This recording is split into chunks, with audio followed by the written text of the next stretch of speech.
अस्सलाम वालेकुम। Lecture 6 start करते हैं जी। कैफ 5 FAR 2 पास पेपर 6 ओपन करें। ओपल।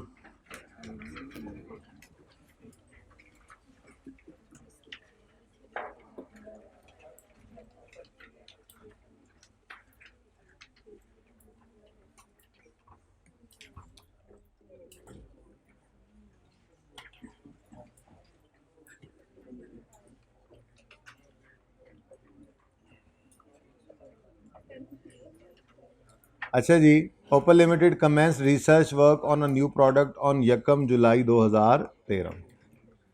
रिक्वायरमेंट है एक्सप्लेन। चलो आज एक्सप्लेन करना भी सीखेंगे। सॉल्यूशन मैं सामने ओपन कर लूँगा ना, उसके अंदर पहले हम बात कर लेंगे ज़बानी, फिर मैं उसको दिखा दूँगा कि जी इस तरह से बात हमने करनी है। देखें, बातें हमें पता हैं, बस थोड़ा सा लिखने का ना एक वो झाका होता है, वो आपने बस लिख के ही ख़त्म करना है। ठीक है ना। आपको एक डर होता है लिखा जाएगा नहीं लिखा जाएगा। मैंने आपको सादा 4-5 बातें बता दी थी कि आपने सबसे पहले सवाल आया तो उसको देखना है कि जी ICT 8 का क्वेश्चन है, आया ये इंटेंजिबल है भी कि नहीं। अब अगर इंटेंजिबल नहीं है तो उसका भी अलग से ही मामला था कि जी ये 5 इंटरनली जनरेटेड हो तो इंटेंजिबल होते ही नहीं है।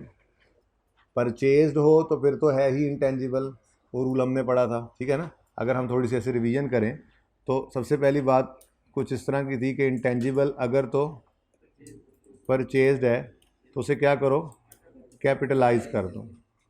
ठीक है। आउटराइट परचेज हो तो कैपिटलाइज करते हैं और उसमें purchase price less trade discount plus non refundable taxes plus directly attributable cost. कुछ याद आ रही हैं बातें। अब अगर कोई परचेज इंटेंजिबल है और उसमें इस तरह की चीज़ें लिखी हुई हैं तो आप अंग्रेज़ी में यही लिख के बता दोगे। फिर अगर इंटेंजिबल है इंटरनली जनरेटेड तो जहन के अंदर आएगा कि इसमें से 5 तो ऐसे हैं जो इंटेंजिबल ही नहीं है, नॉट एन इंटेंजिबल। और वो 5 कौन कौन से थे? Internally generated, goodwill, customer list, publishing title, copyright, वो कॉपीराइट तो नहीं था, ब्रांड था और मास्टर्ड था। ठीक है जी। और अब अगर इनमें से कोई आ गया इंटरनली जनरेटेड है तो आपने उसको लिख देना है कि ICT 8 प्रोहिबिट करता है, और उसकी वजह भी हमने लिखी थी कि कॉस्ट रिलायबली मुहैया नहीं हो सकती। ठीक हो गया। उसके बाद अगर इंटरनली जनरेटेड है और अदर देन दीज 5 है तो उसके लिए फिर रिसर्च और डेवलपमेंट सारे आपको क्राइटेरिया। रिसर्च वाला एरिया जो था आपने कहा था जो अरसा होता है उसका हम जितना खर्चा होता है एक्सपेंस आउट करते हैं। डेवलपमेंट में 6 क्राइटेरिया से पहले वाला एक्सपेंस आउट करते हैं। ठीक है ना। तो ये सारी बातें हैं इंटेंजिबल है कि नहीं है उस। फिर एक बार इंटेंजिबल है तो उसके रूल्स के हिसाब से आपने एंट्रीज करनी सीखी हुई है ना, उसकी अंग्रेजी लिख ली। तो अगला सवाल फिर पैदा होता है कि अमोर्टाइजेशन या इम्पेयरमेंट की क्या डिस्कशन है। तो उसके लिए फिर हमने डिस्कशन सारी जहन के अंदर है, प्रैक्टिस भी कर रखी हुई। सवाल को देखते हुए जितना उसमें लिखा हो, जितना डाटा गिवन हो, हम लिख सकते हैं कि अगर 3 में से है, अंडर कंस्ट्रक्शन है, इंडेफिनिट लाइफ वाला है या गुडविल है, परचेज गुडविल, तो हम उनको अमोर्टाइज कर ही नहीं सकते। इम्पेयरमेंट टेस्ट से हर साल गुजारेंगे। और अगर उसके अलावा है तो अमोर्टाइज करेंगे over shorter of legal life और यूजफुल लाइफ। और अगर सवाल के अंदर लीगल लाइफ के अंदर उसने एक्सटेंशन की बात कर दी है और कॉस्ट दे दिया तो मिनिमल है, तो हम स्टार्ट से ही लीगल लाइफ को एक्सटेंशन समेत लेकर चलेंगे। और अगर मिनिमल नहीं है तो फिर इग्नोर करेंगे। और दोनों तरह के सवाल भी हमने करके देख लिए थे कि अगर हमने स्टार्ट में ही खड़े होकर लीगल लाइफ की एक्सटेंशन को ले लिया है कि मिनिमल कॉस्ट है, तो जिस दिन वो कॉस्ट पे करेंगे उस दिन उसको एक्सपेंस आउट कर देंगे। और इंटेंजिबल पहले दिन से ही टोटल लाइफ के ऊपर आ रहा होगा एडेड होने के बाद भी। 2 सवाल किए थे, 7 और 7A। ठीक है। और अगर हमने मिनिमल ना होने की वजह से यूजफुल लाइफ को इग्नोर किया तो फिर जिस दिन हमने एक्सटेंशन ले ली अगर वहाँ पे जाके, तो उस दिन रिमेनिंग लाइफ पे उस नई वाली कॉस्ट को जो लाइफ बची हुई थी, जाहिर सी बात है उस दिन वही रिमेनिंग लाइफ ही उसकी यूजफुल लाइफ थी ना, लीगल लाइफ, उसके ऊपर अमोर्टाइज किया था। ये सारा कुछ कितने बच्चों ने रिवाइज किया था घर जाके। यही सारी चीज़ें जो हैं हमने अंग्रेज़ी के अंदर लिख देनी होती हैं। ठीक है, तो उसको लिखना आज इंशाल्लाह हम सीख लेंगे। ओके जी, चले जी। ओपल लिमिटेड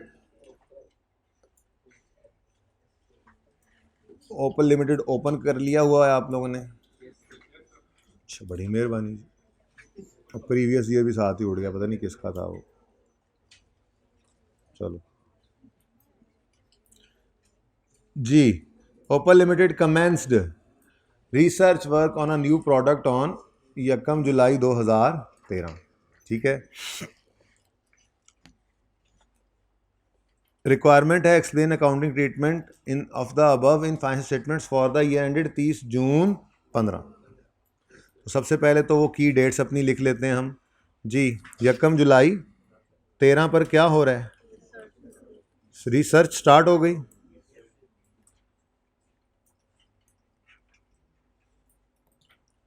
उसके बाद देख लेते हैं, and entered the development phase on 1 July 14।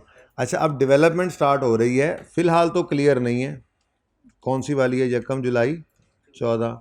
और आपको मैंने एक बात बता रखी है कि अगर डेवलपमेंट के बारे में सवाल खामोश हो तो उसे अच्छी वाली डेवलपमेंट हमेशा अज्यूम करना है। ये नहीं कि सारी बुरी वाली डेवलपमेंट अज्यूम करके घर आ जाओ, ना इंटेंजिबल, ना अमोर्टाइजेशन, ना इम्पेयरमेंट, ज़िंदगी सुकून में। क्या ख्याल है ना? आसान काम है ना? हाँ, फिर अगली बार मुश्किल वाला काम करना पड़ेगा। इसलिए डेवलपमेंट के बारे में खामोश हो। तो वैसे तो अभी डेवलपमेंट स्टार्ट हुई है, सवाल पूरा पढ़ेंगे। अगर तो उसने बता दिया 6 क्राइटेरिया मीट किसी और दिन जाकर हो रहा है, तो फिर हम 2 हिस्से कर लेंगे डेवलपमेंट। और अगर खामोश रहा तो फिर डेवलपमेंट सारी की सारी को अच्छी वाली डेवलपमेंट ही अज्यूम करेंगे। ये वैसे ही हमने पहले से अंडरस्टैंडिंग ले ली, सवाल पढ़ते हुए पता लगता है अब। इन this respect following expenses were incurred. और फिलहाल जो है ना, अगली बात मैं नहीं पढ़ रहा, आप भी नहीं पढ़ रहे, ठीक है? नहीं पढ़ रहे मतलब उसी को और गौर से पढ़ने लग गए हैं फिर। अच्छा जी, कुछ खर्चे हुए हैं। रिसर्च एंड डेवलपमेंट कॉस्ट, लो भाई, रिसर्च एंड डेवलपमेंट कॉस्ट 30 जून 2015, 30 जून। इसको ज़्यादा बेहतर है कि हम समझ ज़्यादा अच्छा आ जाए, हम यूँ लिख लेते हैं, ज़रा मार्कर को और पतला कर लेते हैं। 1 जुलाई, ये कौन सा था? पहला साल है ना, और ये दूसरा साल था। इसके ऊपर क्या लिखा हुआ है बताओ? मैंने मिटा दिया है। 30 जून 14 है, तो इसका मतलब ये 1 जुलाई 13 से शुरू हुआ होगा।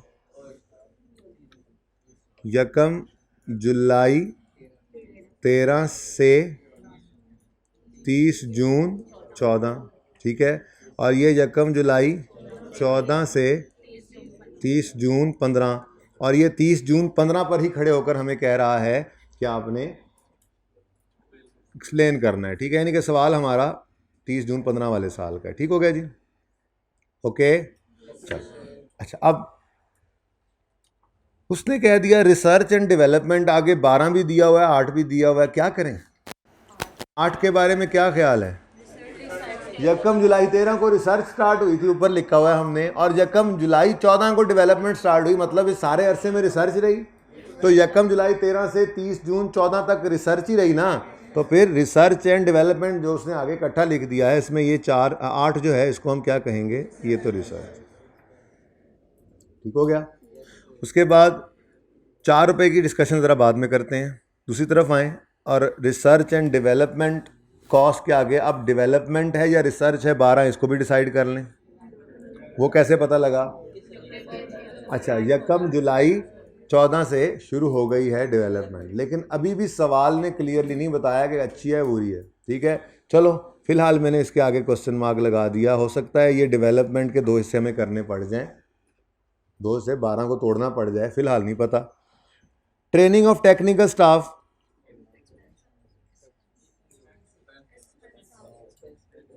रिसर्च है ना, उसको भी एक्सपेंस ही करना है, ठीक है ना, बल्कि इसको इधर लिख लेते हैं इसमें। अच्छा, तो ये 0.9 एक्सपेंस, क्योंकि 3 चीज़ें ऐसी हैं जिनको हमने कभी भी एसेट नहीं बनाना। चलो फिलहाल 2 ही ध्यान में रखें।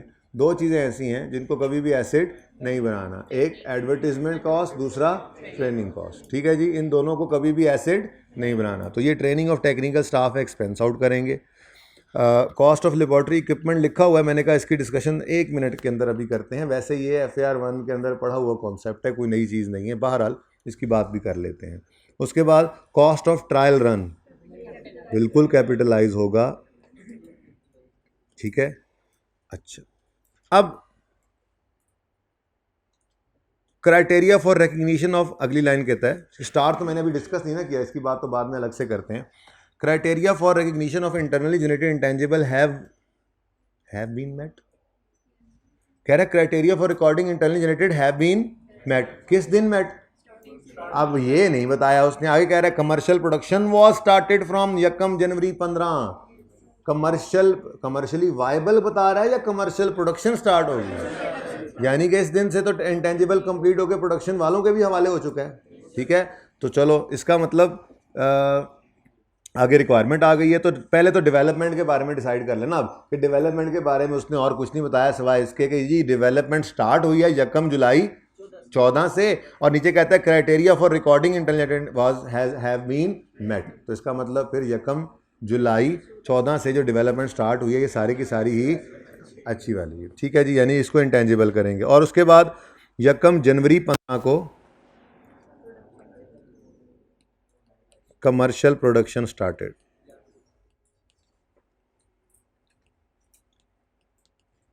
तो पर्चे में तो सिर्फ ऐसे 3 डेट्स लिख लिया करनी है आपने। कमर्शियल प्रोडक्शन स्टार्ट होने का मतलब ये है कि हमारे साल के 6 महीने ही गुजरे थे कि ये इंटेंजिबल कंप्लीट होके प्रोडक्शन डिपार्टमेंट के हवाले कर दिया गया, ठीक है। बैठ जाओ दोनों, रोज़ा भी पहला ही है आज तुम्हारा क्लास के अंदर, कल तो छुट्टी, सारा दिन सोए रहे हो।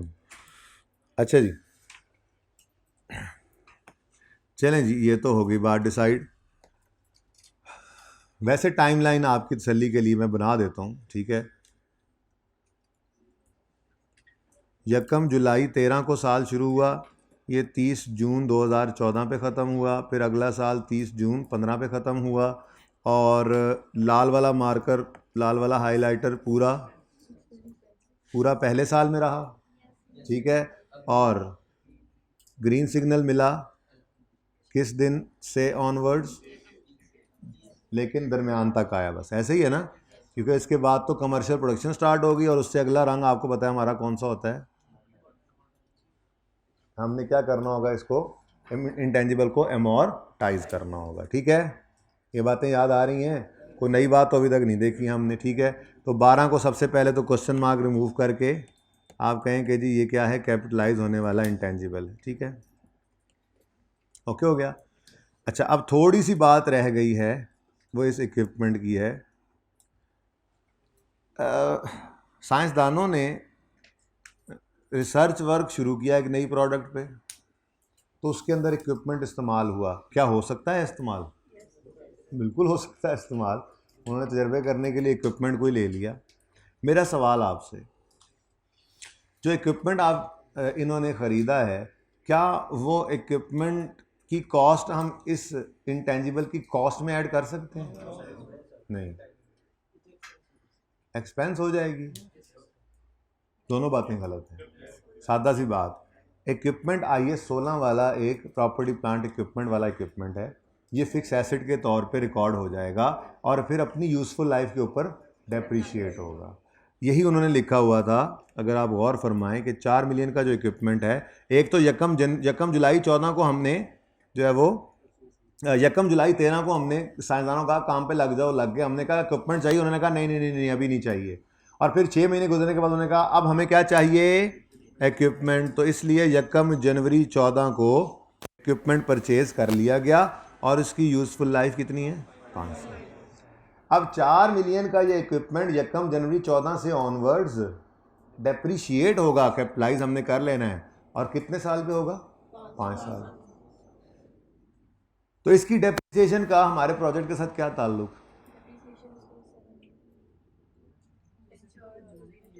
अगर, हाँ जी, अगर एक एसेट आपका किसी दूसरे एसेट की कंस्ट्रक्शन के अंदर इस्तेमाल हो जाए, तो जिस एसेट जो एसेट इस्तेमाल हुआ है उसकी डेप्रीसिएशन को रेलेवेंट एसेट की कॉस्ट में ऐड करते हैं। FAR 1 के अंदर उस्ताद आपको एग्जांपल दिया करते होंगे PPE के कॉन्टेक्स्ट के अंदर कि मिसाल के तौर पे अगर आपने कोई बिल्डिंग बनाना शुरू की, ठीक है, और वो बिल्डिंग बनाने के लिए आपका अपना जनरेटर इस्तेमाल हो गया, ठीक है। अब उसके लिए एग्जांपल बना लेते हैं एक छोटी सी, ताकि ये बात ज़रा अलग से क्लियर हो जाए, ठीक है। एग्जांपल बनाते हैं कि अ कंपनी स्टार्टेड कंस्ट्रक्शन, पहले देख लें, construction of a canteen in its office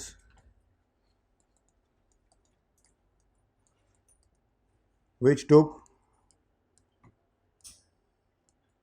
1 month to complete। ठीक है जी, लेकिन मैंने ना कैंटीन से मेरा कोई इस वक्त लेना देना है, ना ही मैंने इसका कोई डाटा लिखा है, ठीक है। अब मेरी रेलेवेंट बात शुरू होती है। Office generator was used for 1 month in above construction। Assume करते हैं कि जी ये कंपनी ऐसी है कि इन्होंने रमज़ान के अंदर अपने ऑपरेशंस बंद कर दिए हैं, तो वैसे तो जनरेटर ने अब फारिग पड़े रहना था, लेकिन 1 महीना उन्होंने कहा चलो कंस्ट्रक्शन करवा लेते हैं, कैंटीन बनवा लेते हैं, रमज़ान के बाद कैंटीन की ज़रूरत पड़ेगी, तो जनरेटर इस्तेमाल करके इन्होंने कैंटीन बना दी। ऑफिस के अंदर एक जनरेटर जो लगा हुआ था, ठीक है। कॉस्ट ऑफ जनरेटर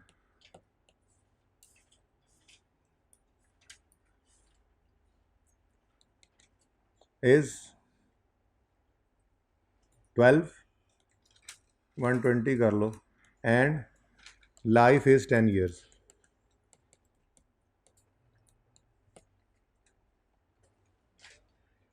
ठीक है। अब जनरेटर की 10 साल ज़िंदगी, 12 साल ज़िंदगी है, ठीक है, 12 साल नहीं 10 साल करो, ज़रा सिंपल कर लो कैलकुलेशन को, 10 साल इसकी ज़िंदगी है, तो साल की डेप्रीसिएशन कितनी बनेगी? 12 रुपये।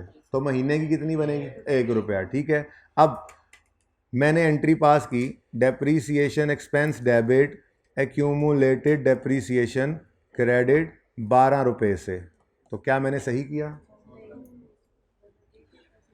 हमारे बिजनेस के अंदर यूज़ होने वाला जनरेटर 1 महीना कैंटीन की कंस्ट्रक्शन में इस्तेमाल हुआ है, तो उसकी उस 1 महीने की डेप्रीसिएशन को एक्सपेंस आउट करने की बजाय हमें कैंटीन बिल्डिंग के कॉस्ट के अंदर ऐड करना चाहिए। इसका मतलब ये हुआ कि डेप्रीसिएशन एक्सपेंस जो है वो 120/10 इंटू 11/12 होगा, जबकि कैंटीन बिल्डिंग के अंदर आपको 120/10 इंटू 1/12 ऐड करना पड़ेगा। तो 11 रुपये डेप्रीसिएशन एक्सपेंस बना लो, 1 रुपया कैंटीन की कॉस्ट में ऐड कर लो, और 12 रुपये तो बहरहाल ये जनरेटर डेप्रीशिएट हो ही गया है। ठीक है जी, ये एक छोटी सी एग्जांपल थी, इसको आप पिक्चर ले लें इसकी।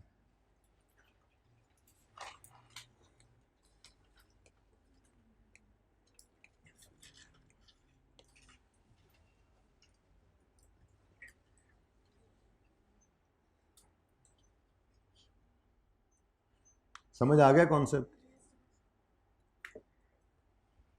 ये समझ आया? हाइब्रिड वालों समझ आ गया? हाँ दिस गया, अंगूठा दिस गया। Okay done. अच्छा, अब ये तो मैंने टेंजिबल एसेट के अंदर टेंजिबल एसेट की एग्जांपल देकर आपको बताया कि एक बिल्डिंग बनने के लिए एक जनरेटर इस्तेमाल हो गया, ठीक है। अब यही एग्जांपल आप अपने सवाल के ऊपर लेकर आए, हम इंटेंजिबल एसेट बना रहे हैं, हम एक इंटेंजिबल बिल्डिंग नहीं बना रहे, टेंजिबल एक इंटेंजिबल बना रहे हैं, लेकिन उस इंटेंजिबल को बनाने के लिए हमारा एक टेंजिबल एसेट, हमारा इक्विपमेंट इस्तेमाल हो गया। तो अब मुझे ज़रा सोच के बताएं कि क्या इक्विपमेंट की डेप्रीसिएशन को हमें एक्सपेंस आउट करना चाहिए या इंटेंजिबल की कॉस्ट में ऐड करना चाहिए? जिसने सिर्फ एक्सपेंस बोला वो भी पूरी बात नहीं कर रहा, जिसने सिर्फ कैपिटलाइज बोला वो भी पूरी बात नहीं कर रहा। कुछ बच्चों ने कहा दोनों काम होने चाहिए, क्या मतलब?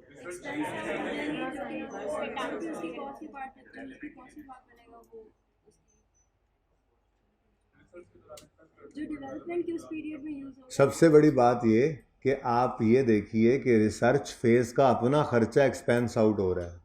तो अगर इक्विपमेंट रिसर्च फेज के दौरान इस्तेमाल हुआ तो उस अरसे की डेप्रिसिएशन को एक्सपेंस ही कर देना। और अगर इक्विपमेंट इस्तेमाल हुआ और उस वक्त डेवलपमेंट चल रही थी, वो तो अच्छी वाली हो ही गई है अब, ठीक है, सारी अच्छी वाली डेवलपमेंट है। अगर इक्विपमेंट इस्तेमाल हुआ और उस अरसे में जब इस्तेमाल हो रहा था डेवलपमेंट फेज चल रहा था, तो डेवलपमेंट फेज के अंदर बाकी सारे खर्चे भी कैपिटलाइज करते थे, मजदूरों की तनख्वाहें, मटेरियल खरीदे हैं, ओवरहेड्स हैं, तो ये डेप्रिसिएशन भी कैपिटलाइज होगी। ठीक है, बात समझ आ गई? तो एग्जाम्पल को लेकर हमने ज़रा इस चीज़ को समझ लिया। अब इधर देखें, ये ना 1 जनवरी 2014 को यहाँ कहीं पे इक्विपमेंट साहब तशरीफ़ लाए, यहाँ पे, ठीक है, और डेप्रिशिएट होना शुरू हो जाएंगे। अब इस साल में 6 महीने डेप्रिशिएट होंगे मिस्टर इक्विपमेंट। 1 जनवरी को आया है ना, 1 जुलाई 13 और 1 जनवरी 14, 6 महीने बाद ही आया ना। तो 1 जनवरी 14 पर इक्विपमेंट साहब तशरीफ लाए, 4 मिलियन इनकी कॉस्ट थी, लाइफ इनकी थी 5 साल। 4/5 कितना बनता है? 4 मिलियन बटा 5 करो, 0.8 तो पूरे साल की डेप्रिसिएशन है। इस साल तो ये इस्तेमाल ही कितना हुआ? 6 महीने, तो फिर 0.4 की डेप्रिसिएशन है। मेरा अगला सवाल, 0.4 की डेप्रिसिएशन क्या इंटेंजिबल की कॉस्ट में ऐड करें या एक्सपेंस आउट करें? कौन सा इंटेंजिबल? अभी तो इंटेंजिबल बनना शुरू ही नहीं हुआ। तो जब वो सारी कॉस्ट भी एक्सपेंस आउट हो रही है तो ये 0.4 भी एक्सपेंस आउट हो जाएगा। ठीक है, उसके बाद अगले साल में ये 4 महीनों की cost expense out, depreciation expense out हो गई, बोलो। उसके बाद अगले 6 महीनों की डेप्रिसिएशन क्यों कैपिटलाइज होगी? देखो ना यहां पे क्या चल रहा, ठहर जाओ 1 मिनट, मुझे कुछ ढूंढने दो। ये यहां पे क्या चल रहा? रिसर्च फेज, तो सारा कुछ ही एक्सपेंस में जा रहा था, ये भी एक्सपेंस में चला गया। आगे क्या शुरू हो गया जी? Development phase. ठीक है जी, तो डेवलपमेंट फेज में जो कुछ भी था वो कैपिटलाइज कर दिया आपने, तो फिर डेप्रिसिएशन भी 6 महीनों की कैपिटलाइज हो गई। अच्छा, उसके बाद इक्विपमेंट तो अभी भी है। देखो इक्विपमेंट अब फेंक नहीं दिया, कोई ऐसी इंफॉर्मेशन नहीं है, तो पड़ा रहेगा इक्विपमेंट, पड़ा रहेगा, किसी और प्रोजेक्ट में इस्तेमाल हो जाएगा। हमारे प्रोजेक्ट में इस्तेमाल होना तो इस दिन खत्म कर देंगे हम, बाकी 6 महीनों की डेप्रिसिएशन पड़ा भी रहेगा, तो डेप्रिशिएट होते रहना है, वो फिर एक्सपेंस आउट हो जाएगी। ठीक है ना? तो ये हमारे इक्विपमेंट की डिस्कशन थी। ऊपर वाली टाइमलाइन मैंने बनाई इंटेंजिबल के लिए, क्या मतलब? 2013 के अंदर जितने खर्चे हुए, जितने खर्चे यानी 8, कितने खर्चे हुए? 8 ही है। ये 8 सारे का सारा कहाँ चला गया? Expense out. ठीक है, 4 रुपए एक्सपेंस नहीं है, ये तो इंटेंजिबल बना, फिर डेप्रिशिएट होकर इसके 0.4 की डेप्रिसिएशन भी चली गई एक्सपेंस में। ठीक हो गया ना? अगला साल आया, अगले साल में जो खर्चे हुए वो सारे कैपिटलाइज सिवाय इस 0.9 के, इंटेंजिबल बन गया, प्लस इसकी डेप्रिसिएशन के पहले 6 महीने भी इसके कॉस्ट में शामिल हो गए, और फिर इसकी डेप्रिसिएशन के आखिरी 6 महीने फिर एक्सपेंस आउट हो गए। तो ये नीचे वाली टाइमलाइन छोटी सी मैंने बनाई, ये मैंने इक्विपमेंट के लिए बना दी अलग से। ठीक है जी, समझ आ गया? चले, मेरे ख्याल में सवाल तो सारा डिस्कस हो गया। ठीक है, अब आप एक काम करें, फिर आपको मैं देता हूँ 2 मिनट, आप मुझे for the year ended 30 June 14 journal entries pass करके दिखाएं, फिर मैं आपके पास करता हूँ, फिर सिर्फ 14 की कर लें, पहले कर लें। ठीक है ना, थोड़ी अंडरस्टैंडिंग तो ले लेना सारी। 2 मिनट भी ज़्यादा है वैसे तो।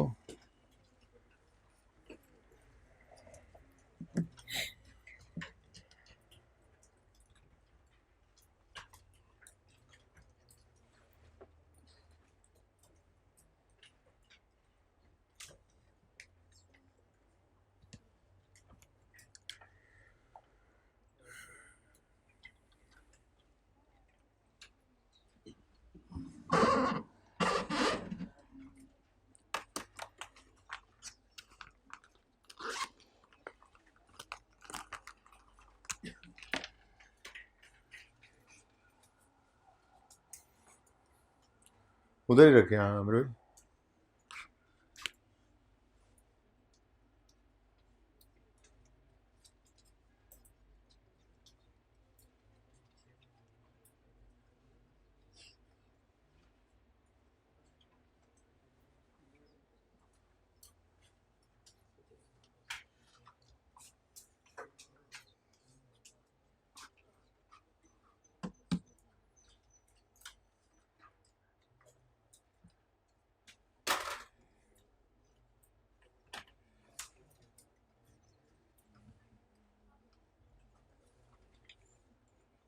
जी डन। इधर देखें जी, सबसे पहली entry for the year ended 30 जून 2014 की सबसे पहली एंट्री रिसर्च एक्सपेंस डेबिट और कैश क्रेडिट 8 से।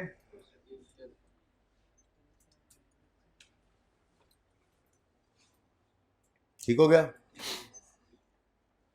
उसके बाद यकम जनवरी, ऊपर डेट नहीं लिखी हुई थी मैंने, डेट एंट्रीज तो मांगी ही नहीं है वैसे तो आपको समझाने के लिए एंट्रीज कर रहा हूँ, लेकिन फिर आज ये करेंगे कि एंट्रीज करने के बाद फिर हम इसकी एक्सप्लेनेशन भी अंग्रेज़ी में मैं ज़बानी बोलूँगा, फिर सोल्यूशन से देख लेंगे, जाकर हम देख लेंगे कैसे लिखना होता है, ठीक है ना। अच्छा, यकम जनवरी 14 को, शामिर भाई यहाँ पे भी ना थोड़ी गूंज है हल्की हल्की, चले ये कल थोड़ी सेट करवा दीजिएगा।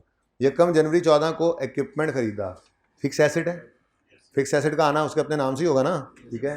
तो लैब इक्विपमेंट है नाम इसका, है वो लैब ही लिखूंगा ना, पूरा लेबोरेटरी कौन लिखे। लैब इक्विपमेंट डेबिट और कैश क्रेडिट 4 मिलियन से। और हाइब्रिड वालों नजर आ रहा है सही, एंड वालों आगे आ जाओ ना, उठ के, फिर नीचे सारे ला रहे हो, उठ के आगे आ जाओ जी। लैब इक्विपमेंट डेबिट और कैश क्रेडिट,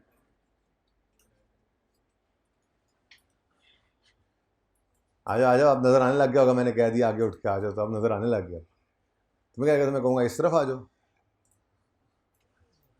उसके बाद 30 जून 2014 आ गया और हमारा इक्विपमेंट डेप्रीशिएट हुआ, ठीक है जी। तो depreciation expense debit, accumulated depreciation credit. कितनी कॉस्ट है भाई इसकी, लाइफ कितने महीने की डेप्शन, कितना आ गया 0.4 और 0.4। ये है depreciation of lab equipment from यकम जनवरी 14 टू 30 जून 14, यानी रिसर्च फेज के दरमियान वाली, ठीक है ना। तो डेप्रीसिएशन ऑफ लैब इक्विपमेंट, ज़रा अंग्रेजी बाद में लिखने के लिए काम आ जाएगा ना, इसलिए लिख रहा हूँ, ठीक है ना। डेप्शन ऑफ लैब इक्विपमेंट है फ्रॉम यकम जनवरी 14 टू 30 जून 14, जो कि रिसर्च फेज का अरसा था, ठीक है। तो ये है हमारे पहले साल की जनरल एंट्रीज, ठीक है। 4 की एंट्री भी हो गई, ले आ गई।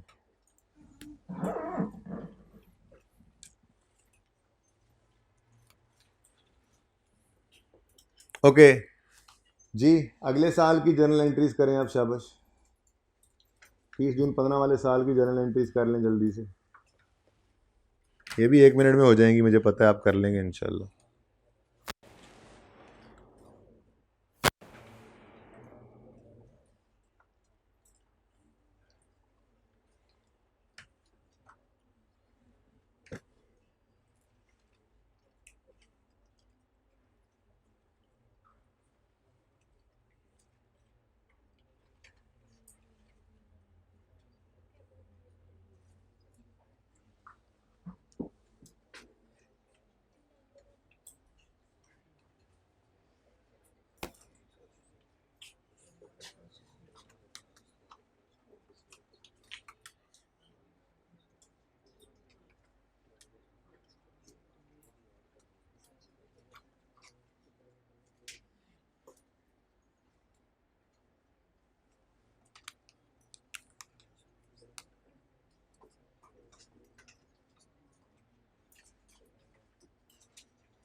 जी बच्चों, हो गया?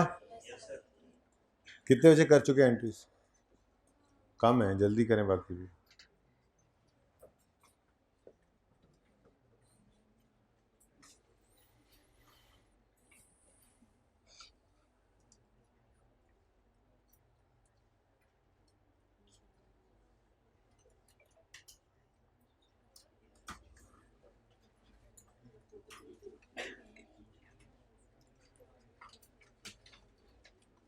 जी 12 रुपये इंटेंजिबल, 0.9 एक्सपेंस, 0.6 फिर इंटेंजिबल, और 4 की 6 महीने की डेप्रिसिएशन भी इंटेंजिबल, फिर 4 की बाकी की 6 महीने की डेप्शन एक्सपेंस, और फिर चूनक्का इंटेंजिबल तैयार हो चुका है, चना नचा, इसकी इंटेंजिबल की अमोर्टाइजेशन भी लेनी थी। ठीक है, देखते हैं कितने बच्चों ने कितनी एंट्री सही की। For the year ended 30 June 15, सबसे पहली एंट्री दो, इंटेंजिबल ही कहेंगे ना उसको, प्रोडक्ट है कोई, अब बस इंटेंजिबल लिख लूँ, प्रोडक्ट है कोई, intangible debit cash credit 12 million से,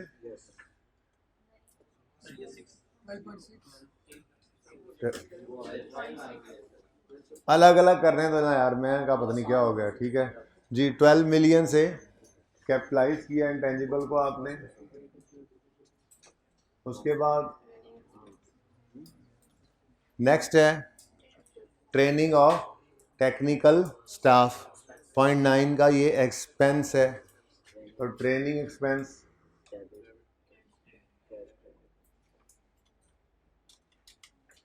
और कैश क्रेडिट 0.9 से। उसके बाद ट्रायल रन कॉस्ट को एसेट की कॉस्ट में, इंटेंजिबल कॉस्ट में ऐड करना है। ट्रायल रन की कॉस्ट कितनी है जी? 0.6 मिलियन, तो फिर intangible debit cash credit 0.6 million.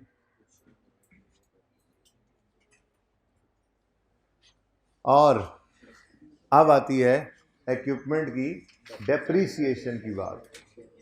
ठीक है, इंटेंजिबल अमोर्टाइज होगा बनने के बाद ना, फिलहाल तो इक्विपमेंट को डेप्रीशिएट कर लें। ठीक है, तो इक्विपमेंट की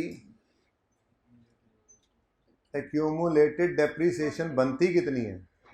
4/5, कितनी जी? 0.8। लेकिन इस 0.8 में से ये पूरे साल की डेप्रीसिएशन है, यकम जुलाई 2014 से 30 जून 2015 तक की, ऐसे ही है ना? अब यकम जुलाई 14 से, एक ही लेते हैं ज़रा, यकम जुलाई 14 से यहाँ से 30 जून 15 तक की डेप्रीसिएशन 0.8 है इक्विपमेंट की।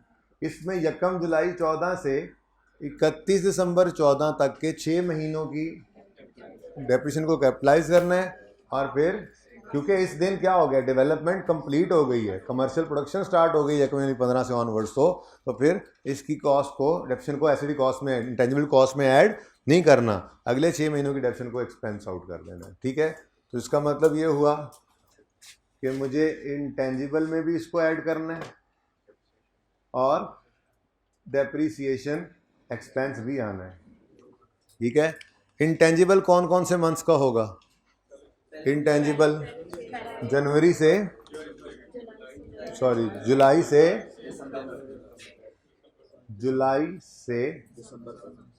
जुलाई टू दिसंबर, और फिर जनवरी टू जून, अलग अलग लिखने को लिख लो, बहरहाल जरूरत तो नहीं है। ठीक है, तो 0.8 पूरे साल की डेप्रीसिएशन है, डिवाइडेड बाय 12 इंटू 6, और ऐसे ही दूसरी तरफ भी, तो 0.4 और 0.4। पता नहीं अब हाइब्रिड वालों को नज़र आ रहा है सही है नहीं आ रहा है नज़र? सर हिल रहा है, जिसका आगे आ जाए। लेट मी देख, आप लोग इसको नोट करें ज़रा।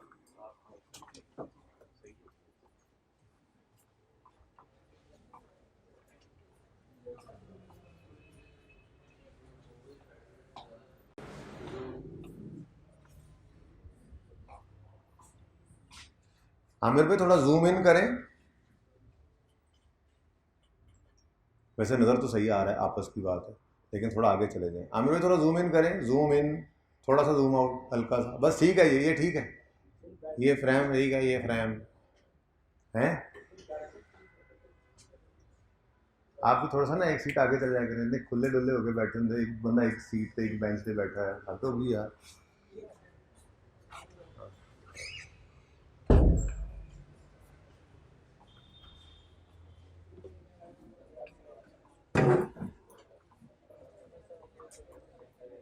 लेकिन थोड़ा सा मुझे भी बड़ा लिखना चाहिए, तजुर्बे से साबित हुआ।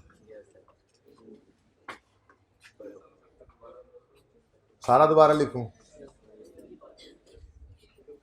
सिर्फ ये एंट्री दोबारा लिखूं? छड़ दो चुकलां की लोड़ पई भाई जी।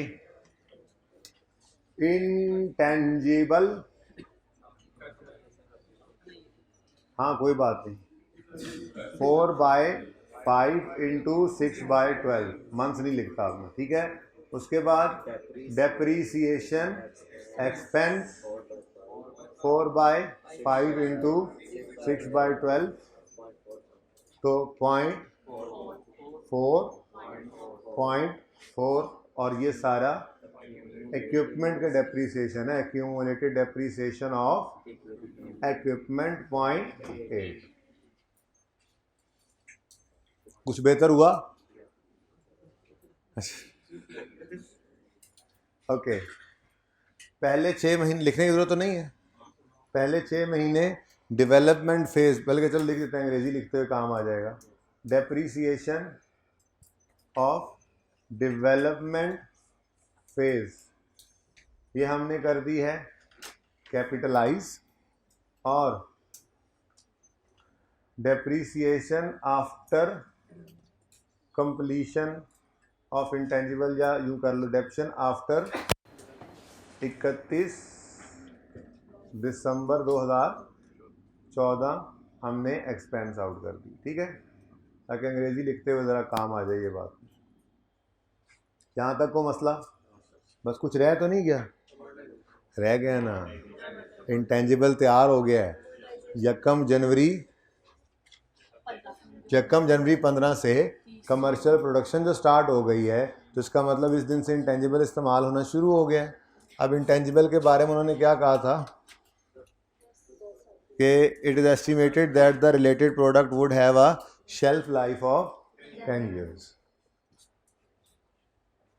तो इंटेंजिबल को हमने एमोर्टाइज करना है, amortisation expense debit accumulated amortization credit, 12 रुपये, 0.6 और 0.4, बस कुछ और तो नहीं है। तो 12 प्लस 0.6 प्लस 0.4, ये आपका इंटेंजिबल तैयार हो गया, ठीक है। इंटेंजिबल की life divided by 10 into 0.6। Explanation वाले सवालों में भी ना आपको फिगर्स लिखनी पड़ती हैं, तो ये जो कैलकुलेशंस करके बता रहा हूँ, ये साथ साथ ब्रैकेट्स के अंदर करते जाना होता है आप लोगों ने, ठीक है। कोई मसला?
अच्छा जी, अब रिक्वायरमेंट क्या है?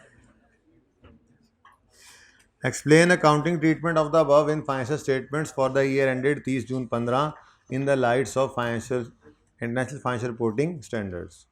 तो एक्सप्लेनेशन देनी है जी, सारा जो ऊपर लिखा हुआ, ठीक है। इसमें ज़रा सोल्यूशन के अंदर अगर आप लोग साथ देख भी रहे हो तो एक जगह थोड़ा सा अभी फ़िलहाल पेंडिंग करेंगे, और वो है अभी वैसे तो ये IS8 है, IS8 हमने अल्हम्दुलिल्लाह पढ़ लिया हुआ है, अब पढ़ा हुआ है ना। अच्छा, लेकिन इसको फ़िलहाल आपने छुपा देना है, इसकी बात मैं बाद में करता हूँ, ठीक है।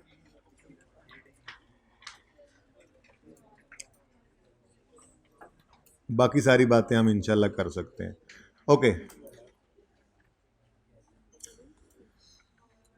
अच्छा अब सोल्यूशन सामने रखेंगे, लेकिन एंट्रीज वहाँ से देखते हुए, तो आमिर भाई ज़रा ले जाएं कैमरा को उस तरफ।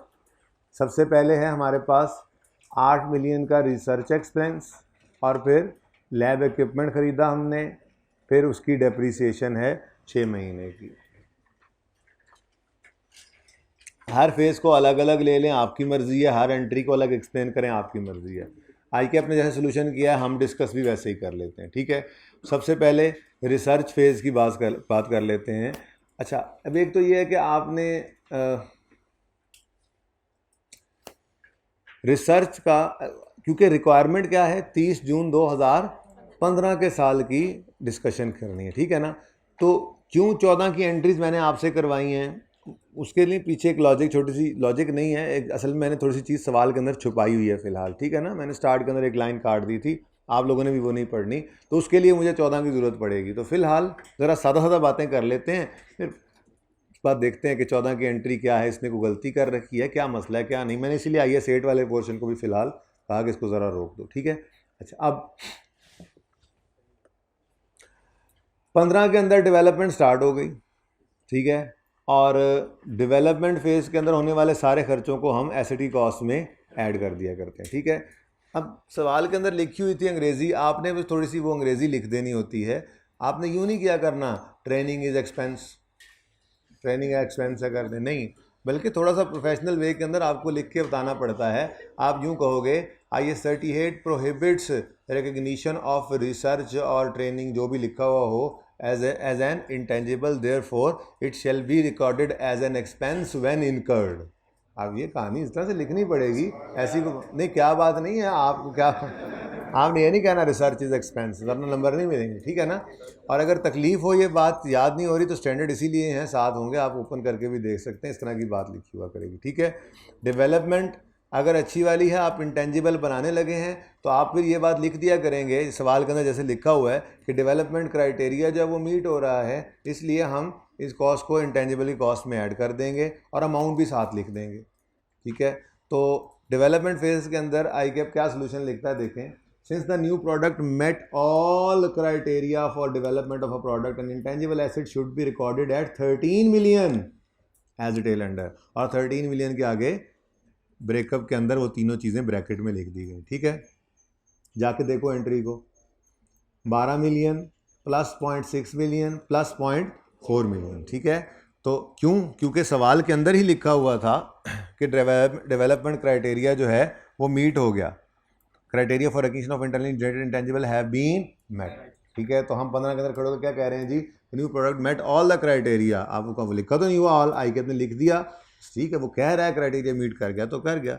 Therefore intangible shell be recorded at a cost of 13 million, breakup भी दे दिया। अब आगे उसके साथ साथ बताया भी सही कि 12 million incurred during the development phase, that is 1 July to 31 December 14, depreciation of 4 million on laboratory equipment for development phase of 6 month from 1 July 14 से 31 दिसंबर 14, और कॉस्ट ऑफ ट्रायल रन, ठीक है। तो सारी बातें आपके साथ एक्सप्लेन की हुई थी अलग अलग, सिर्फ उसने लिख कर बता दिया यहाँ। ज़रूरी नहीं ऐसे लिखा जाए आपको जी, ये को फॉर्मेट है, आप तरतीब से भी चल सकते थे, कोई मसला नहीं, आप स्टेप बाय स्टेप एक एक को बताते जाते, साथ साथ ही बताते जाते, ठीक है ना। तो बात तो वही है, 13 मिलियन के ऊपर इंटेंजिबल रिकॉर्ड हुआ, intangible shell be recorded at a cost of 13 million which includes 12 million development cost, 0.6 million of क्या है trial run cost, and depreciation of equipment which was use during the development phase from यकम जुलाई, date से बताते रहो, यकम July 14 to 31 December 14, 6 months in development phase, therefore the depreciation of equipment for these 6 months shall be added in cost of intangible या capitalized। ठीक है, तो ये बातें जो हैं ये आपने बस अपने अल्फाज के अंदर लिख देनी है, लेकिन लिखनी ज़रूर है। ठीक है, अच्छा अब अगर आप देखें अपने साल की तरफ जाके आमिर भाई, तो आपका 12 डिस्कस हो गया, 0.6 डिस्कस हो गया, 0.4 डिस्कस हो गया। कैश को डिस्कस करने की जरूरत नहीं होती, दूसरी साइड हो तो गई डिस्कस। ठीक है, रह क्या गया, ट्रेनिंग एक्सपेंस 0.9 रह गया, और डेप्रीसिएशन रह गई है बाकी की इक्विपमेंट वाली, वो भी है, और फिर एंड में जाके अमोर्टाइजेशन की बात भी है। ठीक है, तो सबसे पहले तो ट्रेनिंग कॉस्ट को पकड़ो, और मैंने आपको जैसे बताया दिया है कि आपने ट्रेनिंग हो, एडवर्टीजमेंट हो, इनके लिए सवाल के अंदर दिया करेगा, इनके लिए आपने थोड़ी सी ये अंग्रेज़ी में एक जुमला बोल दिया करना है, IS 38 prohibits recognition of recording of training cost और advertisement cost as an intangible. जो दिया हुआ वही लिखना, ठीक है ना। देयरफॉर कॉस्ट ऑफ, हम अपना ही बोल देते हैं, यही बोल देते हैं, IS 38 prohibits capitalisation of training cost as an intangible, therefore cost of training cost of 0.9 million shall be expensed out when incurred या charged to profit and loss when incurred। ठीक है, एक ये बात हो गई। उसके बाद 0.4 रह गया, जागते रहें, नंबर लिखने अंग्रेजी लिखने पे मिलने हैं, तो सारी एंट्री आती है, सारा कुछ आता है, सारा टॉपिक आता है, और अंग्रेजी लिखनी नहीं आ रही तो मतलब कुछ नहीं आ रहा ना। ठीक है, उसके बाद रहेगा जी 0.4 वो वाला इक्विपमेंट का जो अगले 6 महीनों का इंटेंजिबल कंप्लीट होने के बाद। ठीक है, तो उसके बारे में आप लिख दोगे कि the intangible has been completed on, किस दिन, डेट्स बताते रहूँगी बस, 31 December 2014, and depreciation for the remaining 6 months फ्रॉम यकम January 15 to 30 June 15 shall be charge to profit and loss as an expense. ठीक हो गया, काम है चाती मार, अच्छा ठीक है, ओके। उसके बाद चलो ये बात पहले कर लेते हैं, अमोर्टाइजेशन की फिर अलग से करते हैं। ज़रा देखें आगे, पहले उन्होंने ये बात इधर की हुई जी, laboratory equipment cost recognition as tangible asset, साथ भी हमने बात कर दी। Laboratory equipment cost should be capitalize as a tangible as it is having useful life of more than 1 year and benefit over its useful life. बड़ी मेहरबानी। Research and other cost, अच्छा ये यहाँ पे आया पड़ा है अलग से। Research IS 38 does not allow capitalisation of cost pertaining to research work, therefore these cost should be charge to profit and loss account in the period in which they are incurred. ठीक है, 0.2 अगला ना पढ़े, 0.2 Cost of training of staff is also not allowed for capitalization and should be charged to profit and loss for the year 30 June 15। तीसरी बात, depreciation of 4.4 million on laboratory equipment period from commencement of commercial production at यकम जनवरी to 30 June 15 should be charged to profit and loss। वही बातें हमने वहाँ पे मैंने आपको बोली, में थोड़ी सी सलीस अंग्रेजी थी, ये थोड़ी मुश्किल हो गई, बात तो वही है ना। ठीक है, बीच में थोड़ी सी बात मैंने अभी तक मिस की हुई है। अब आते हैं अमोर्टाइजेशन की तरफ, इधर नहीं पढ़ना। आपने अमोर्टाइजेशन खुद ही कैलकुलेट कर लिया। ठीक है, तो आप क्या कहोगे, आप कहोगे कि जी इंटरनली जनरेटेड इंटेंजिबल जो है, ठीक है, इसको हमने अमोर्टाइज करना है over shorter of legal life और यूजफुल लाइफ। अब यहाँ पे तो सिर्फ गिवन क्या है, यूजफुल लाइफ, तो इसलिए हम इसको अमोर्टाइज करेंगे over a period of 10 years। लेकिन इस साल के अंदर, इस हमारे साल में सिर्फ 6 महीने इस्तेमाल हुआ है, तो 6 महीने इसकी डेप्रिसिएशन आ जाएगी। ठीक है, तो लीगल लाइफ की डेप्रिसिएशन, लीगल लाइफ की भी डिस्कशन कोई नहीं करने की जरूरत, सवाल के अंदर ऐसी गिवन नहीं थी, खुद से तो नहीं करते रहते। ठीक है, हाँ वो तो अलग बात है, नंबर बहुत ज़्यादा है और खामखा कुछ लिखना है तो फिर आप थोड़ी सी बात बढ़ा के कर भी देते कि अगर लीगल लाइफ होती तो हम ये करते, लेकिन नहीं है, छोड़ो बस इसको, जाने दो। ठीक है, आप डेप्रिसिएशन या अमोर्टाइजेशन के बारे में क्या लिख दोगे, since product has a shelf life of 10 years, useful life underline करके लिख लो, useful life. The amortization expense amounting to 0.65 should be charged to profit and loss on account and for the period of 6 months, that is यकम जनवरी to 30 June 15। उन्होंने कुछ भी लिखने की, उन्होंने तो ये बात भी लिखने की जरूरत महसूस नहीं की कि it shall B amortise over a period shorter of useful life और लीगल लाइफ। ठीक है ना, क्योंकि नंबर टोटल ही 7 हैं इस पूरे सवाल पे। ठीक है, अब ये हमने एक्सप्लेन करना सीखा। ठीक है, लेकिन अभी बात पूरी नहीं हुई, क्योंकि अभी सवाल ही हमने पूरा नहीं पढ़ा हुआ था। यहाँ तक कोई मसला है तो बताएं, यहाँ तक कोई मसला नहीं है तो फिर गेम ऑन होने लगी है।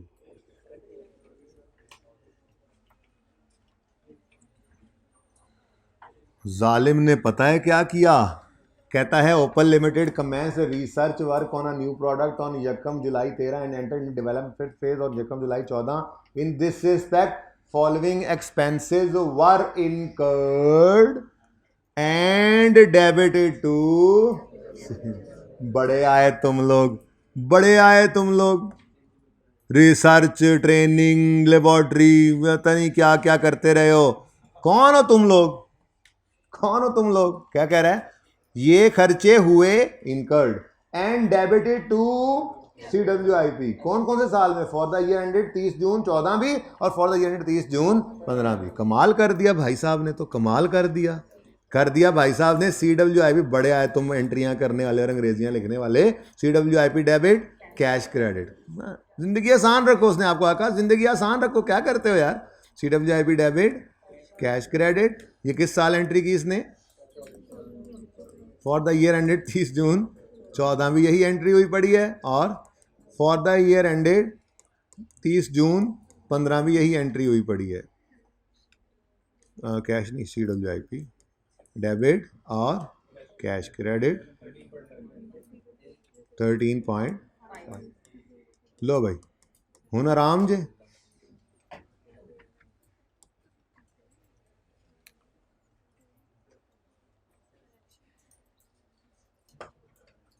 आया मजा? अकाउंटेंट की बात, अकाउंटेंट को इजी ना लिया करो। देख लो क्या कर दिया उसने। हाँ भाई, गड़बड़ हो चुकी है भाई। मसला ये है कि हमने तो ये सारी कहानी इधर से उधर, अब देखना जरा मुमकिन नहीं होगा, ऐसे कर लेते हैं। ये क्या है? ये ओरिजिनल एंट्री है। ये क्या है? भाई साहब ने वरॉन्ग एंट्री क्या पास की? Wrong entry for the year ended 30 June 14 मोहतरम ने एंट्री पास की। Capital work in progress debit, cash credit 12 से, ठीक है। ये रॉन्ग एंट्री है इनकी। और for the year ended 30 June 15 इनकी रॉन्ग एंट्री क्या है? CWIP debit, cash credit. अभी फिलहाल 14 को तो मैंने डिस्कस भी नहीं किया, उसको तो छोड़ ही दो, उसकी रॉन्ग एंट्री को भी छोड़ो। 15 की बात करते हैं। हाँ भाई, अब ज़्यादा परेशान होने की जरूरत। अच्छा, इसकी रेक्टिफाइंग एंट्री भी किसी आगे टॉपिक में चल के ना इस तरह की वो सीख लेंगे। फिलहाल उसको छोड़ें, ठीक है। किसी वक्त बाद में किसी और सवाल में देखेंगे। फिलहाल तो अच्छी खासी मेहनत करके हम सारा कुछ एक्सप्लेन कर गए, और वो लाइन अब सामने आ गई, मुसीबत मारी। तो अब क्या करें? परेशान होने की तो ज़रूरत है ही नहीं। अब आप क्या करोगे? एक्सप्लेनेशन तो आप सारी दे चुके थे। अब आपको पता लगा कि होना ये चाहिए था, ओरिजिनल बता दिया ना कि ये करना है। अब आपने एक लाइन लिखनी है, वो लिखवा देता हूँ, पहले सुन लो। आपने ये लाइन लिखनी है, relevant accounts will be debited and CWIP will be credited. क्योंकि अकाउंटेंट ने क्या कर दी है? गलती कर दी है। अकाउंटेंट ने गलती क्या की है? Accountant has wrongly capitalised all expenses as capital work in progress. Therefore, we will debit relevant accounts as explained above, and we will credit the CWIP as wrongly debited by the accountant. ठीक है, इतना तो लिख सकते हैं ना? तो लिख लें इसको, लिखें अब, लिखें अपने उस पर देखें, यहाँ पे लिखा हुआ, सोल्यूशन में लिखा हुआ, देख। नहीं लिखा हुआ? नहीं लिखा हुआ तो कोई बात नहीं है, आप नीचे एंड पे जाकर लिख लें, कहीं साइड पे लिख लें, कोई मसला नहीं है। टेंशन क्या है आपको? गलती का तो पता लग गया ना। लिखें, अकाउंटेंट हैज़, लिख लें, बाद में फिर लिंक कर लेंगे कहाँ लिखना है। लिखें, accountant has wrongly debited all expenses to CWIP। Accountant has, ये लिखा है ना सवाल में, accountant has wrongly debited all expenditures, all expenses जो भी वहाँ लिखा हुआ है, to capital CWIP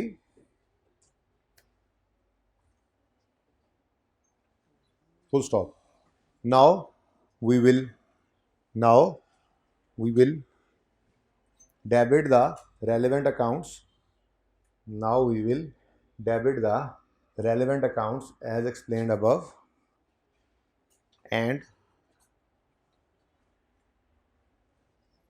credit the CWIP, and credit the CWIP। ठीक है जी, समझ आ गई बात की? चलो जी, अच्छा जी, आप सुने जी बेटा।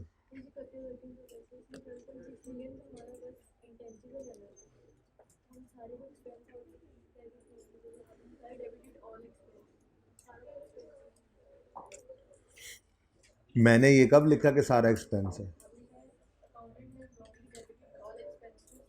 All expenses to CWIP। हमने क्या करना है, हमने रेलेवेंट हेड्स को डेबिट करना है। वैसे मैंने 12 की बात फिलहाल की नहीं, मैं 13.5 की बात कर रहा हूँ। हाँ, 13.5 की बात करें तो हमने क्या लिखा, हम डेबिट करेंगे रेलेवेंट अकाउंट्स को। रेलेवेंट अकाउंट्स में 12 रुपये इंटेंजिबल में जाना है, 0.9 एक्सपेंस में डेबिट होना है, 0.6 इंटेंजिबल में डेबिट होना है, डेप्रीसिएशन डेबिट होना है वगैरह। सारे रेलेवेंट डेबिट्स हमने करने हैं और क्रेडिट कर देना है गलत CWIP को डेबिट किया हुआ। सारा एक्सपेंस नहीं बेटा, उसने ऊपर जो अल्फाज लिखे थे ना, मैंने उनको बस सिर्फ यूज़ कर लिया है। Following expenses were incurred and debited, तो मैंने वही अल्फाज इस्तेमाल कर लिए हैं। आप यूँ लिख लें, अगर आपको एक्सपेंसेस की बात से तकलीफ हो रही है तो आप यूँ लिखें, फॉलोइंग ऑल अमाउंट्स पर विल बी डेबिट। क्या जुमला है ज़रा बोल दें, मैं आपको अमाउंट्स, बाकी सब एक्सपेंसेस लिखें। Accountant has wrongly debited all expenses की बजाय ऑल अमाउंट्स इनटू CWIP कर लें, फिर ठीक हो जाएगा। बेटा फिक्स एसेट जो हम खरीदते हैं ना, दरअसल ये भी एक एक्सपेंस ही होता है अगर हम गौर करें तो। मैंने लाख रुपए का AC खरीदा, ये भी मेरा एक्सपेंस है, ठीक है, लेकिन ये एक्सपेंस अभी सारा फ़ायदा दे के नहीं गया। मैं इसको एसेट बना के आहिस्ता आहिस्ता एक्सपेंस आउट करता हूँ। तो उसने एक्सपेंसेस का लफ्ज़ इस्तेमाल किया था, मैंने जुमले में वो इस्तेमाल कर दिया। मैंने कहा आप परेशानी ख़त्म करें, आप एक्सपेंस को काट के अमाउंट लिख लें, ठीक है। अब आपका जुमला ठीक हो गया, ठीक है जी। अच्छा जी, अब 2015 के अंदर तो मसला कोई नहीं है। हमने एक्सपेंस को जहाँ डेबिट करना था डेबिट कर दिया, जहाँ एसेट को डेबिट करना था डेबिट कर दिया, जहाँ क्रेडिट करना था क्रेडिट कर दिया। लेकिन मसला अब आता है तब कि हम 2014 की गलती को भी आज ही खड़े होकर पकड़ रहे हैं। अगर आपको याद हो तो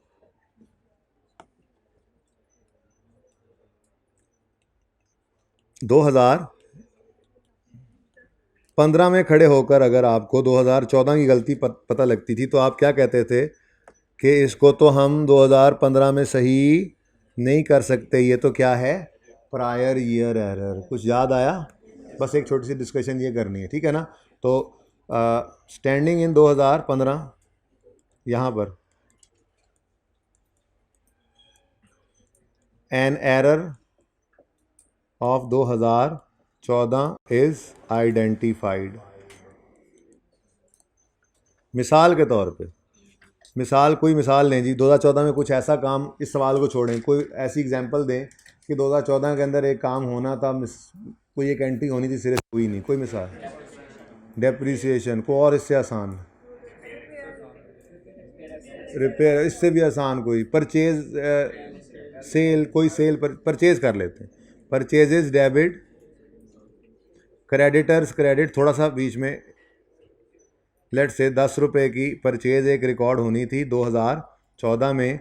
अकाउंटेंट ने इसको 2014 परचेज ओमिटेड,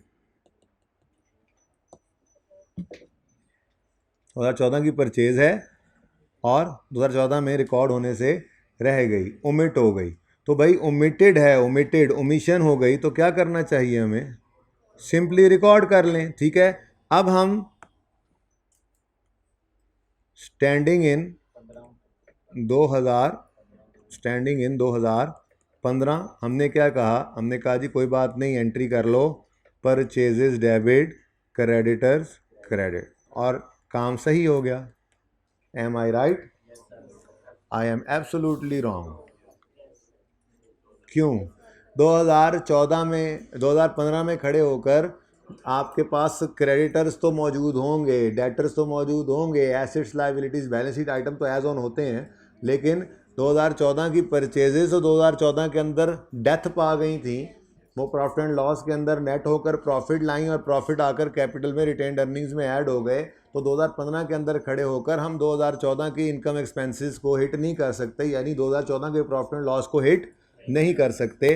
तो इसके लिए फिर बचपन में FAR 1 बचपन है, हमने ये सीखा था कि हम रिटेन्ड अर्निंग्स को हिट कर देंगे। ठीक है, रिटेन्ड अर्निंग्स ये वो अर्निंग्स हैं जिनके अंदर आपकी 14 की प्रॉफिट्स भी पड़े हैं, 13 के भी पड़े हैं, 12 के भी पड़े हैं, 11 के भी पड़े हैं एंड सो ऑन। ठीक है, तो आपको कोई भी पिछले सालों का प्रायर ईयर एरर मिल जाता है, पिछले साल का कोई एरर मिल जाता है, तो आप उसके प्रॉफिट का इम्पैक्ट, सेल्स, इनकम, एक्सपेंसेस का जो इम्पैक्ट है उसको आप रिटेन्ड अर्निंग्स के ऊपर डाल सकते हैं। ठीक है, डालते भी ऐसे ही थे। ठीक है, मिसाल को एक और भी ले लेते हैं कि आपने एक सेल करनी थी, उधार पर सेल की 2014 में, तो एंट्री होनी चाहिए थी डेटर डेबिट सेल्स क्रेडिट 15 रुपये से, लेकिन अकाउंटेंट हैज़ ओमिटेड 2014 सेल्स। ठीक है, ये भी एक एग्जांपल हो गई। एक और, अब क्या दिल में आती है कि जी नई सेल रिकॉर्ड की तो कर लो record debtor debit sales credit, लेकिन डेटर तो मौजूद है, सेल्स को हिट नहीं कर सकते। 2014 की सेल अगर 2015 में खड़े होकर हिट कर रहे हो, रिकॉर्ड कर रहे हो, तो 2015 के अंदर 2014 वाली सेल्स तो है ही नहीं पड़ी हुई, प्रॉफिट एंड लॉस है ही नहीं हमारे पास, तो मजबूरन हमें क्या करना पड़ेगा, हमें रिटेन्ड अर्निंग्स को हिट करना पड़ेगा। और अल्टीमेटली फ़र्क तो पूरा हो गया ना। देखें, सेल के बढ़ने से प्रॉफिट अर्निंग्स ने बढ़ना था, तो अर्निंग्स बढ़ ही रही हैं, क्रेडिट हो तो गया। ठीक है, परचेज एक एक्सपेंस था, परचेज के बढ़ने से अर्निंग्स ने कम होना था, तो देखो डेबिट हो गई, कम हो तो गए। ठीक है, तो भाई अगर 2015 में खड़े हो, 2014 की गलती 2015 में खड़े होकर सही करने लगे हो, तो फिर आपको इनकम्स और एक्सपेंसेस के लिए रिटेन्ड अर्निंग्स को हिट करना पड़ता है, ये मजबूरी है। एसेट्स और लाइबिलिटीज़, कैपिटल वगैरह, ये तो हमारे पास मौजूद होते हैं, एज ऑन बैलेंस शीट बन रही होती है ना। ठीक है, आइए सेट पढ़ा हुआ है भाई आपने? हाँ, अच्छा, मुझे शक्ल से लग रहा था। अच्छा,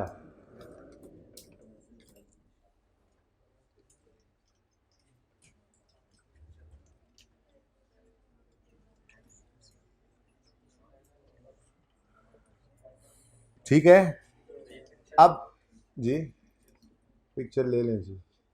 अच्छा जी, अब एक मसला हो गया, अब सामने आ ही गया मसला। ठीक है ना, हमें आज पता लग रहा है कि भाई साहब ने जितने भी एक्सपेंसेस इनकर किए थे 14 और 15 में, वो सारे के सारे CWIP में डाले हुए हैं। 15 में तो हम मौजूद हैं, तो 15 के अंदर तो हमने क्या किया, रेलेवेंट हेड्स को डेबिट किया और CWIP जो गलत डेबिट हुआ तो उसे क्रेडिट कर दिया। लेकिन 14 के अंदर जाकर अगर आप नज़र डालकर देखें, आमिर भाई जाग के ज़रा नज़र डाल के उधर लेके जाएं और देखें, उसी साइड पे आमिर भाई भी सो जाते होते हैं, ऐसी बात नहीं है, इनको भी जगाना पड़ता है जी। तो आपको नज़र आ रहा है, सबसे पहले एक एक्सपेंस है, फिर एक एसेट आया, फिर एक एक्सपेंस आ रहा है। अब मसला ये है कि एसेट तो हिट कर देंगे हम लैब इक्विपमेंट को तो डेबिट कर लेंगे, एक्यूमुलेटेड डेप्शन को भी क्रेडिट कर लेंगे। मसला किसका है, 8 रुपये का रिसर्च एक्सपेंस है और 0.4 का डेप्रिसिएशन एक्सपेंस है। ये 2014 के अंदर एक्सपेंस आउट होने चाहिए थे, हमने गलती से इनको अकाउंटेंट ने गलती से इसको CWIP में डाल दिया। अब CWIP तो क्रेडिट करके हम सही कर लेंगे, क्योंकि CWIP तो बैलेंस शीट के अंदर नज़र आ रहा होता है ना, बैलेंस शीट का आइटम है। लेकिन इस 8.4 का क्या करें, इस एक्सपेंस को तो रिकॉर्ड करने 14 में हम डोरेमोन तो है नहीं कि चले जाएं, तो फिर हम 15 के अंदर खड़े होके 15 की रिटेन्ड अर्निंग्स को डेबिट कर देंगे, तो ये एक्सपेंस ऑटोमेटिकली रिकॉर्ड हो जाएगा। ये वाली बात ना असल में उसने लिखने की कोशिश की थी इस जुमले के अंदर। तो रिसर्च एंड अदर कॉस्ट वाला जो जुमला है, अब मैं आपके सामने ओपन करता हूँ, पढ़ें ज़रा, पढ़ना तो यहीं से शुरू करें, ज़रा शुरू से ही पढ़ते आते हैं, शुरू से ही पढ़ते आते हैं। IAS 38 does not allow capitalisation of cost pertaining to research, therefore these cost should be charge to profit and loss amount in the period in which they are incurred. ये तो कहानी वो होगी जो हम 14 के अंदर एंट्रीज करके आए थे, मैंने ऐसे ही समझाया था। ठीक है, पर मसला IAS 8 अब पढ़ लिया हुआ है, मसला ये है, ठीक है ना, तो बताना पड़ता है बातों को। तो क्या कहता है आगे, however research cost of 8 million and depreciation of research phase of 0.4 million pertain to last year, therefore comparative figures for the year ended 30 June 2014 should be restated and retained earnings be debited, adjusted, मतलब क्या adjustment करोगे, debit ही करोगे ना, debited to for these amount. ठीक है, तो ये वाली बात वैसे समझ नहीं आनी थी, मैंने कहा इसलिए अलग करके बात कर लें, पहले एग्जांपल से हमने समझ लिया। ठीक है, तो ये जी आज का सलूशन था इसका। इतनी सी बात थी, बहरहाल मुश्किल तो नहीं थी ना ये बात। अच्छा, नो सर कह के ना जिनको मुश्किल लग रहा होता है उनके हौसले ना पस्त किया करो, और जिनको मुश्किल लग रहा होता है ना वो इस नो सर से परेशान ना हुआ करें, ठीक है ना। जिसको मुश्किल लग रहा है उसको लग रहा है, दैट्स इट। ये क्या बात हुई यार, एक सवाल ढूंढना है यार।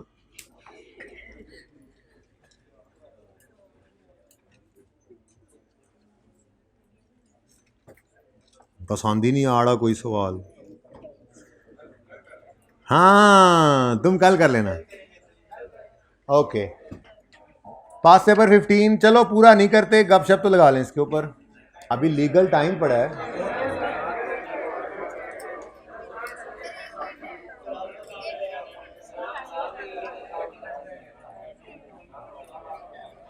DL commenced development of a new product on यकम जनवरी 2020. In this regard, following expenditures have been incurred. उन्होंने रिसर्च सर्च वगैरह को करने की जहमत ही नहीं की, सीधा ही डेवलपमेंट। कमेंस ही क्या किया, डेवलपमेंट। आगे कहता है in this regard following expenditures have been incurred. अब भाई डेवलपमेंट चल रही है, डेवलपमेंट फेज है, ठीक है। और वही वो 5-6 एग्जांपल्स जो पढ़ी थी, 4-5 एग्जांपल्स, उनमें से कोई 1-2 होंगी, ठीक है आपके सामने। इवैल्यूएशन ऑफ पॉसिबल अल्टरनेटिव्स हम करते रहे जनवरी के दौरान, यानी ये 2 मिलियन का खर्चा सिर्फ जनवरी के महीने का है। अगर मैं मंथ्स लिख लूँ यहाँ पर तो ये 1 महीना जनवरी वाला। फिर प्री प्रोडक्शन प्रोटोटाइप्स बनाते रहे हम फरवरी एंड मार्च में, 2 महीने, फरवरी एंड मार्च नहीं। उसके बाद पायलट ने एक प्लांट बनाया, अच्छा पायलट प्लांट बनाया, छोटा सा प्लांट, ठीक है, कहा था आपको, समझाया था। अप्रैल मई जून जुलाई 4 मंथ्स के लिए, अप्रैल टू जुलाई, ठीक है जी। ओके, उसके बाद फी टू रजिस्टर लीगल राइट्स। अब ये तो किसी एक पॉइंट ऑफ टाइम पे होती है ना, और ये भी कैपिटलाइज होने वाला खर्चा ही है वैसे, ठीक है ना। ऊपर वाली तो एग्जांपल्स हैं डेवलपमेंट की, और अगर हमें ना पता लगा कि डेवलपमेंट किस दिन अच्छी वाली है किस दिन बुरी वाली है, तो फिर स्टार्ट से ही अच्छी डेवलपमेंट है तो एसेट बनते आ रहे होंगे। अभी आगे तो नहीं पढ़ा, लेकिन ये तो पक्का पक्का इंटेंजिबल की कॉस्ट का पार्ट है। और इससे आपको ये भी पता लग रहा है कि खैर से इंटेंजिबल कंप्लीट हो गया। किधर गया सवाल, कौन सा? इंटेंजिबल कंप्लीट हो गया, कैसे पता लग रहा है? और भाई साहब आप लीगल राइट अपने नाम कराने चले गए, रजिस्टर कराने, कुछ बने हैं तो रजिस्टर कराने गए हो ना, ठीक है। खैर ये एसेट की कॉस्ट में ऐड हुआ करता है, इंटेंजिबल की कॉस्ट में फी टू रजिस्टर हमेशा ऐड होती है। आके कॉस्ट ऑफ मैन्युफैक्चरिंग सैंपल्स, ये क्या है? ये ट्रायल रन कॉस्ट है भाई, सही फरमाया भाई ने। भाई ट्रायल रन कॉस्ट में सैंपल्स ही तो बनते हैं, सैंपल बनते हैं, जैसे आप सैंपल हैं ऐसे ही सैंपल ही हो तुम, वो कहते नहीं, ये वो सैंपल्स बनते हैं। पायलट प्लांट जो लगाया है उसने थोड़े से जो सैंपल्स बनाए हैं, बात सुन लें, उन सैंपल्स को बनाने पे कुछ ना कुछ कॉस्ट इनकर होती है, ठीक है। एक छोटी सी बात करता चलूँ मैं, FAR-1 प्लांट ख़रीदा करते थे आप 50 मिलियन का, फिर आप उसको टेस्ट रन में चलाते थे तो वो कोई आउटपुट बनाता था, ठीक है। आप उसको सैंपल्स जिसको कह रहे हैं, ठीक है जी, तो सैंपल्स बनते थे, सैंपल्स की सेल प्रोसीड्स होती थी कुछ, ठीक है। अच्छा, इससे भी पहले sample cost, test run cost, मैंने उसको सैंपल कॉस्ट कह दी, सवाल में ये लिखा होता ना, टेस्ट रन करने पर, टेस्ट रन करते हुए सैंपल्स बन जाया करते थे, तो उसकी कॉस्ट को एसिड कॉस्ट में ऐड करते थे कि नहीं करते थे? हम ऐड कर देते थे 5। फिर हमने ये भी पढ़ा था कि ये जो सैंपल्स बनते हैं ये मुफ्त बेच दिए जाते हैं या कुछ थोड़े बहुत तारफ़ी कीमत के ऊपर बेचे जाते हैं, तो सेल प्रोसीड्स भी हो जाया करती हैं उन सैंपल्स को बेचकर, तो सैंपल्स की ही सेल प्रोसीड्स आ गई, जिसको रियलाइजेबल वैल्यू भी कह दिया जाता है, नेट रियलाइजेबल वैल्यू भी कह दिया जाता है। पर IS2 अप्लाई ना करने लग जाना, ये IS16 वाला NRV है। यानी कि IS16 ने ये कहा था ना कि टेस्ट रन करोगे तो जो कॉस्ट है उसे ऐड कर देना, और उस टेस्ट रन की आउटपुट से अगर को आपको रियलाइज हो जाए कोई वैल्यू तो उसको एसिडी कॉस्ट में से माइनस कर देना। मिसाल के तौर पे 3 रुपए के हमारे वो सैंपल्स बिक गए तो हमारा इंटेंजिबल 52 पर, सॉरी हमारा प्लांट 52 पर कैपिटलाइज हुआ करता था। ठीक है, अब यही वाली बात यहां पर लिखी हुई है। आप कॉस्ट ऑफ मैन्युफैक्चरिंग सैंपल्स कितनी है जी? 30। ओह, ये हाईलाइट हुआ है। कॉस्ट ऑफ मैन्युफैक्चरिंग सैंपल्स 32 है, साथ इस स्टार लगा हुआ है। इस स्टार को पढ़ें तो वो कहता है NRV ऑफ 20 मिलियन। तो भाई इसको IS2 वाला NRV समझने की तुक्की नहीं बनती ना।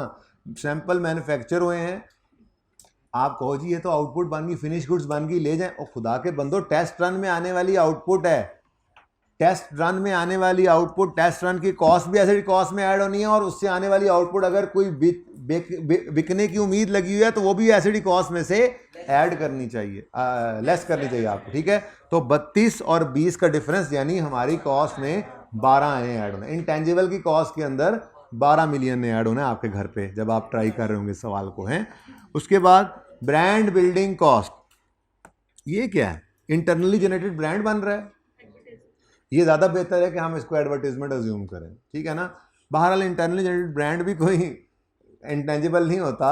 ठीक है, लेकिन ये क्या है, वो इस तरह कहते हैं ना जी, हम नए नए आए हैं मार्केट के अंदर और खूब एग्रेसिव मार्केटिंग करो, अपने ब्रांड को ज़रा एस्टेब्लिश करो, ब्रांड बिल्डिंग, नाम थोड़ा सा बना रहे हैं, खूब एडवर्टीजमेंट कर रहे हैं, तो फिर ये एडवर्टीजमेंट हो चाहे ट्रेनिंग कॉस्ट हो, इसे हम एसिडी कॉस्ट में कभी भी ऐड नहीं किया करते। ठीक है, बस थोड़ा सा और आगे कहता है DL has also incurred directly. देखो कंप्यूट तो आपने करनी है ना कॉस्ट, घर पे जाकर, रीजन ऑफ इग्नोरिंग आपने लिखनी है, वो तो कल फिर मैं समझाऊंगा। तो DL has also incurred directly directly attributable salaries, directly attributable salaries हैं, एंड डायरेक्टली एट्रीब्यूटेबल ओवरहेड्स हैं 5 और 1 million respectively in each month over development period for the. भाई डायरेक्टली एट्रीब्यूटेबल है तो दोनों ही ऐड होने हैं, लेकिन इस सवाल के अंदर फनकारी क्या थी? मार्च 2021 के अंदर फनकारी ये थी कि उसने कहा था ईच मंथ, तो चलो ये एडी बड़ी फनकारी नहीं, असल फनकारी भी अभी रहती है, अभी आगे आगे असल फनकारी को कह रहा है each month over development period.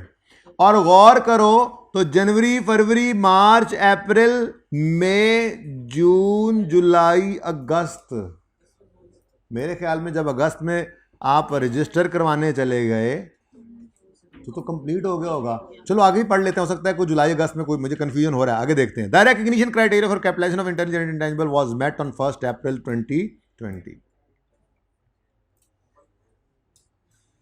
जनवरी 20 में जो काम किया बुरी डेवलपमेंट थी, फरवरी मार्च में जो काम किया वो बुरी डेवलपमेंट थी, और 40 मिलियन का पायलट प्लांट जो बनाया वो अच्छी वाली डेवलपमेंट थी।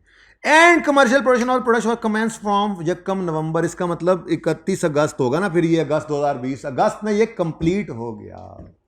ठीक है, अब भाई साहब डायरेक्टली एट्रीब्यूटेबल सैलरीज जो हैं 5 मिलियन की जनवरी, फरवरी, मार्च, अप्रैल, मई, जून, जुलाई, अगस्त इनकर हुई, और बस उसके बाद नहीं इनकर होनी।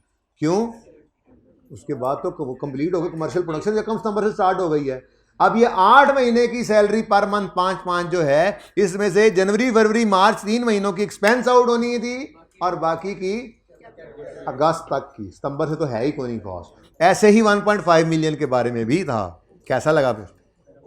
ठीक है, तो आपने कंप्यूट करनी है इसकी कॉस्ट, आपका होमवर्क है ये, और ज़्यादा इंपॉर्टेंट होमवर्क आपका पता है क्या है?